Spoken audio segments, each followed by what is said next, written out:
1 lira selenium smelled silver before she saw it. In the workshop district of Orochrome, the sharp scent was everywhere, clinging to the back of the throat the way salt does near an evaporating sea, but today it sat thicker, metallic as blood on hot iron. When she opened the door of her stall, the fumes curled around her wrists like cats that had forgotten how to purr. "Another canopy panel?" asked Tull, the apprentice who delivered raw sheets from the city foundry. His cheeks were ribboned with burn scars, earned during the mirror riots a decade earlier. Faint reminders of the day the last bottles of sunscreen were poured onto the pavement and set aflame in protest. Sunscreens had not vanished in a single night. They had dwindled until one shipment simply never arrived, and then another, until the only protection left was the umbrella of mirrors stretching from tower to tower. Tull's scars glistened like polished tin under the mercury lamps that replaced sunlight in Orochrome. "Not a canopy," Lyra said, leaning over a table layered with unfinished mirrors. "This one bends, not reflects." "Mirrors don't bend," Tull replied. "They do if they're humble enough to admit they're glass first, mirrors second." She spoke absently. The phrase had become her mantra over the last 6 months. She ran gloved fingers across a concave surface that tapered into a glowing lip the color of dawn. It was her newest prototype, an attempt to do the impossible, invite sunlight back into a city that survived by rejecting it, too. When the world's stockpiles of ultraviolet blacking lotions collapsed, some said because algae engineered for the chemicals had mutated into glue that clogged refineries. Others because corporations sabotaged each other's supply lines until none remained. People fled indoors. Cities like Orochrome built mirrored canopies, using silvered glass to bounce away radiation and heat. The first years under the mirrors felt celebratory. Streets shimmered like funhouse corridors, faces split by playful distortions, children chasing their own stretch reflections. Then, gradually, the light changed them. Living under permanent glare is like living inside a lie told so many times it stops sounding like one. Mirrors seduce. They promise you will stay beautiful as long as you look away from everything else. Orochrome's rulers, the curators, leaned into that seduction. They embedded filters into canopy panels that sorted the spectrum. Cleaning wavelengths were directed onto polished walkways to kill germs. Entertainment spectra filled plazas with illusionary murals, and the harsh truths of poverty were hidden behind what citizens called soft glass. No one starved in Orochrome, at least by the official numbers. No one fainted from dehydration. No trash rotted in alleyways. The mirrors showed whatever the curators wished. Lyra was born into that glittering half-truth. Her parents had been agricultural engineers before sunscreen scarcity turned open fields into tanned wastelands. They pivoted to mirror smithing not for profit, but for survival. When your trade is feeding sunlight to plants and the sun becomes poison, you either reinvent yourself or vanish with the crops. Their daughter inherited their stubborn curiosity. She apprenticed first as a polisher, then as a silverer, until her fingers learned the dance of mercury and glass the way a violinist learns scales. Already dreaming of symphonies while bowing simple notes. Yet while most craftspeople in Orochrome forged reflections into cover stories, Lyra kept thinking about seeds. She remembered stories of wheat bending in actual wind, not recycled breeze pumped by thrumming ducks. She remembered biting a tomato grown on a museum rooftop when she was 7 and tasting something her tongue later mourned like a lost language. 3. She started secretly collecting broken mirrors from city dump yards. At night, when the rest of the district braced for curfew's siren, she soldered fragments into odd shapes, parabolic troughs, layered facets, spiraled corridors of light. She learned which coatings peeled under humidity, which glues fluoresced under certain nanometers, which shards sang when tapped along the edge. Eventually she built a scale model, a chamber where sunlight, if it could enter, would separate like cords through a prism, letting harmful rays scatter while nourishing one's past, filtered, softened. But there was no raw sunlight to test it. The canopies repelled every photon from the outside world, so she petitioned for a permit to access an unused vent on the city's eastern rim, an administrative labyrinth navigated by bribing clerks with pocket mirrors etched with flattering caricatures. When the permit arrived, stamped Experimental optical utility, she nearly dropped her toolkit. On a dawn that looked like any other silver glare, bouncing from nutrient dispensers to advertisement walls, Lyra and Tull hauled the prototype to the rim. Wind hurled sand against the outer shell, a reminder that beyond Orichrome lay deserts so sun-blasted they re-glassed into their own reflectors. She cranked open a louver the size of a coffin lid. For the first time in her life, she felt unfiltered sunlight spill across her forearms, a warmth deeper than the artificial lamps. Containing flavors she couldn't name because the city's vocabulary lacked them. She angled the device to receive that raw beam. Light plunged into the mirrored corridors, ricocheting, slowing, splitting. The chamber glowed green inside, the color of forests from ancient photos. She inserted a tray of seeds on moistened cotton and sealed the unit. Then she shut the vent before alarms could register the foreign radiation. Back in her stall the next morning, Lyra peeked inside. Chute, pale but unmistakably alive, curled upward. She laughed, a sound she'd always used sparingly in the echoing halls of craftspeople who measured emotions in microns. Toll's eyes widened. "You grew food with the murderer of our parents' skin?" he whispered. "I taught the murderer to whisper," she corrected. Forenews travels differently in Orichrome. Spoken rumors ricochet off polished corridors, altering pitch with each bounce. Visual rumors travel faster. So when Lyra carried a basket of fresh spinach leaves, something unseen, for 15 years through Central Plaza, reflections multiplied it 1,000-fold. Suddenly every wall told a tale, a woman holding impossible green. Markets paused, children reached out, seeing not just spinach, but the promise of strawberries and pears. Foods plebeian and luxurious at once. She was summoned to the curators almost immediately. The curatorial chamber sat atop the high spire, itself encased in a parabolic crown of mirrors, oriented inward so the counselors could watch themselves from every angle. They welcomed her with applause that felt rehearsed, like clapping for a play no one believed but everyone feared to exit. "Mirror Smith Selenian," said head curator Vano, a thin man whose glasses bore the concave curve of someone who looked too closely at his own image. "We commend your innovation. Crop-feeding light brilliant. We must scale the design." Lyra expected elation. Instead, she tasted rust on her tongue. The smell of silver overheated. "Scale it," she echoed. "Yes, in strictly controlled agri-galleries." Another curator, Madame Reeve, drummed lacquered nails against her brass notebook. "Citizens will receive balanced rations. Think of the morale." "And the illusions?" Lyra asked before fear could silence her. Soft glass shimmered overhead, showing civic murals, children dancing, fountains spurting wine. Behind that thin film, Lyra sensed machinery, smog vents belching, checkpoints corralling migrants from the exile zone beyond the walls. She had glimpsed the truth when the vent opened. The city was a polished cage, shielding not just bodies from sunlight, but minds from seeing the cage itself. Vano's smile flickered. "Illusions keep order, Mirror Smith. Without order, what are we? A smear of skin on the face of a merciless star." Lyra bowed out. She had delivered them spinach. They envisioned rations shaped like obedience. 5. The next weeks became negotiation by day, sabotage by night. Officially, she refined prototypes for agri-galleries.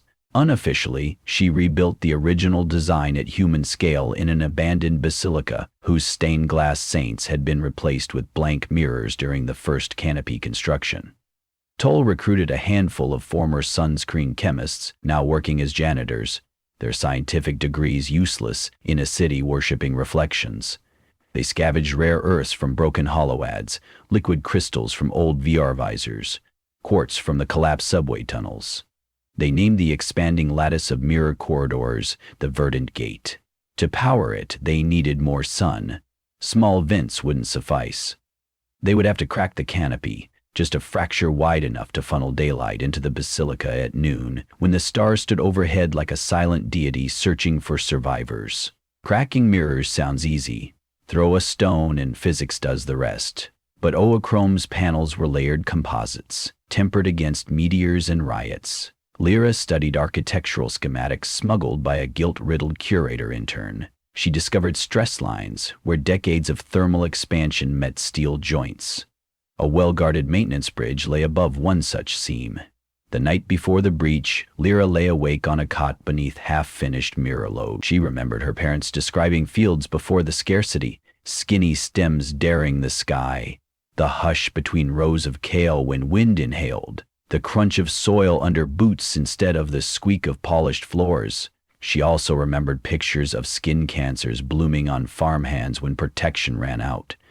Could she invite the sun back without reviving its cruelties? She rose and walked the basilica's aisle, scattering her doubts onto mirrors that reflected them in sharp shards. Every human action, she decided, was a mirror. It could amplify ugliness or multiply beauty. The choice was in the angle. 6 dawn. Their group ascended the maintenance bridge, disguised as repair technicians. Lyra's heart pounded against the brass toolkit strapped across her chest. Tull adjusted a device shaped like a hand mirror but thicker, a sonic chisel tuned to fracture crystal lattice with minimal shock. At the stress seam, they worked quickly. Micro cracks spidered. A sliver the size of a book flicked loose and fell, shattering on a catwalk below, alarm enough, but not the thunder of sabotage. Sunlight stabbed through the new wound like a sword tasting flesh. They raced to the basilica. Mirrors there aligned themselves in preset choreography, servo motors whirring. The beam split into rivers of amber and jade. It flooded planter beds where soil waited like a diary yearning for ink. Seeds awakened. But the verdant gate didn't stop with plants. Its design, intended to filter harmful frequencies, also peeled away the curator's optical filters embedded throughout the city. Light refracted shamelessly now, bypassing polarization that once cloaked squalor. Soft glass shattered figuratively and sometimes literally as wavelengths it had never met forced it to swell and crack. Walls that displayed endless harvest festivals blinked once, twice, then revealed the garbage piled behind them. Holograms of boutiques selling gleaming clothes dissolved to show sweatshops where children stitched reflective sequins onto uniforms they'd never wear. Pedestrians froze, staring as their mirrored selves multiplied alongside the hidden misery of neighbors they believed relocated to peripheral comfort zones. 7 panic bloomed faster than the spinach. Curatorial guards stormed the basilica. The first squad entered, rifles raised. But inside they found beams of green-tinted light bathing rows of sprouting leaves, air fragrant with chlorophyll, an aroma no synthetic diffuser could fake. The sight slowed them. Some remembered summers outside the city as children, smelling grass. A memory can be more disarming than a weapon. Lyra stepped forward, palms open. "Welcome," she said, to the truth. Head curator Vano himself arrived minutes later, breathless. Anger reddened the rims of his designer spectacles. "What have you done?" "I showed everyone what the mirrors hid," she replied, "and I've proven we can live with the sun again if we face its full spectrum, not just the flattering parts." "You'll blind us all," Vano hissed.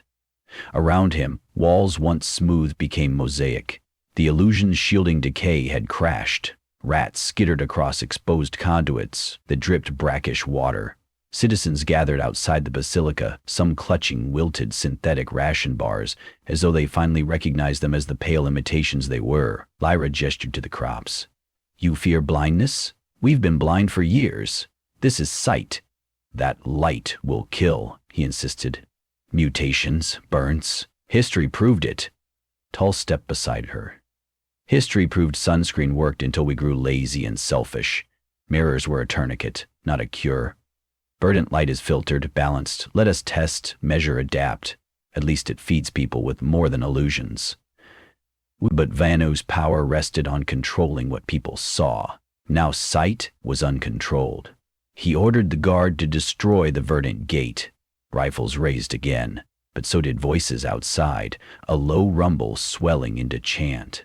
"Let the sun speak," cried an elder woman whose grandson's lung condition had worsened under sealed air recyclers.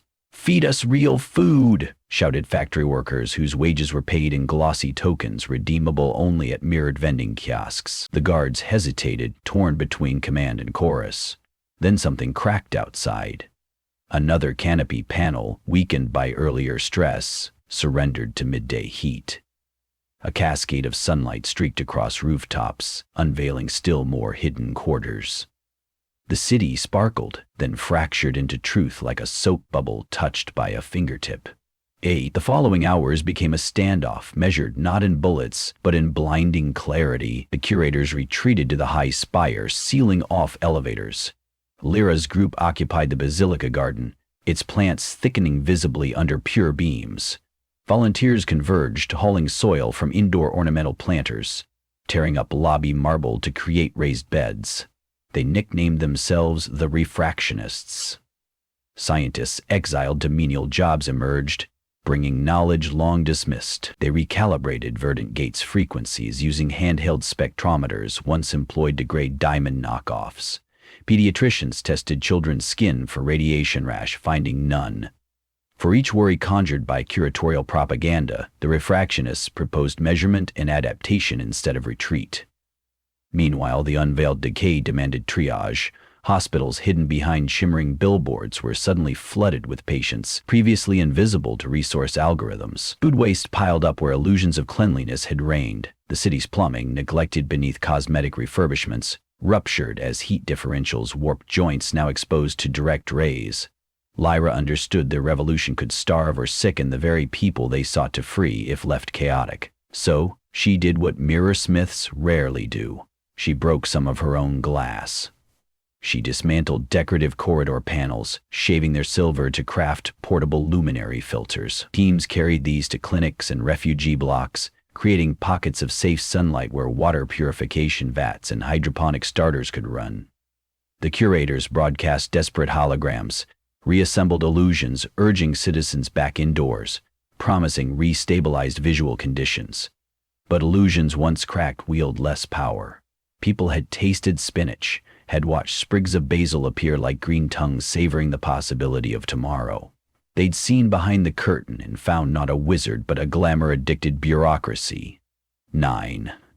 3 days into the standoff, Lyra stood again at the high spire, this time outside, her reflection fractured across a facade gone matte with dust. Negotiations were being forced by mass refusal. Workers had shut down polishing factories, leaving the curator's own living quarters dim and unadorned. Light poured through irregular holes in the canopy. It painted the city not silver but gold in shadow, a palette of honesty. Curator Reeve emerged onto a balcony. She looked smaller without amplifying reflections, her face textured with pores and weary lines no soft glass softened. "You've dismantled our city," she accused. "I've dismantled a lie built atop a city," Lyra replied. "Help me build something else." "What?" "A mosaic instead of a mirror. Something that admits light and color even when they aren't flattering." Behind her, volunteers were sketching designs for adjustable louver pedal mechanisms that could close during peak UV hours, open for photosynthetic windows. Architects suggested translucent ceramics doped with melanin analogs, shading yet breathable. Sunlight management, not exile.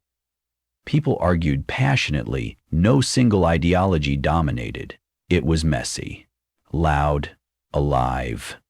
Reeve stared past Lyra at rooftops where laundry flapped. For the first time, sheets dyed, not by artificial light, but by honest midday. She exhaled. "We'll need order to survive transition." "Order that listens," Lyra said, "not order that silences." Tull stepped forward with a crate of seedlings ready for transplant, the first generation grown entirely under Verdant Gate. He handed Reeve a pot containing a tomato plant, its fruit still green but unmistakable. She touched the fuzzy stem as though expecting it to dissolve. It didn't. Change did not arrive in one speech or treaty. It settled like dust on broken glass, then sprouted like weeds through cracks. The city embarked on months of calibrated risk. Rotating canopy panels retrofitted with refractive channels, distribution centers swapping ration pellets for real produce as harvest scaled, craft guilds retraining as spectrum engineers. Mirror smiths, once obsessed with perfect reflection, became artisans of fenestration, etching patterns that diffused harsh glare into workable warmth. Scars surfaced too. Skin cancers upticked in early weeks among those who sunbathed recklessly. Clinics responded with improvised shade cloths and a crash program to rediscover topical blockers, blending algae cultures with minerals like zinc.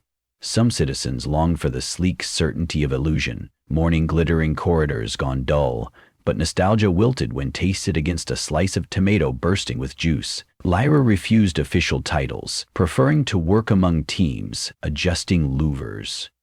People still called her Mirrorsmith, though now the term meant one who divides light thoughtfully. One evening, she walked to the city's edge where the desert shimmered with lethal brilliance.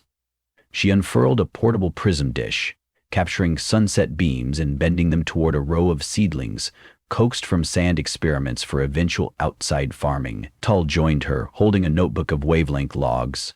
They watched the horizon blaze magenta then fade. Distant storms lifted columns of dust that glinted like copper. "Do you think we'll ever live completely outside again?" he asked. Lyra traced the dish's rim, feeling warmth seeping but not burning. "The sun hasn't changed," she said, "only our honesty about it. If we keep that honesty, yes, fields will return even if they wear shields we haven't invented yet." She smiled, remembering her mantra, glass before mirror, cities before illusions, people before perceptions. Beneath broken canopies and newborn gardens, Orochrome breathed, no longer under mirrored guard, but under a sky simultaneously dangerous and generous. A sky that, like any truth, offered growth to those brave enough to face its unfiltered light.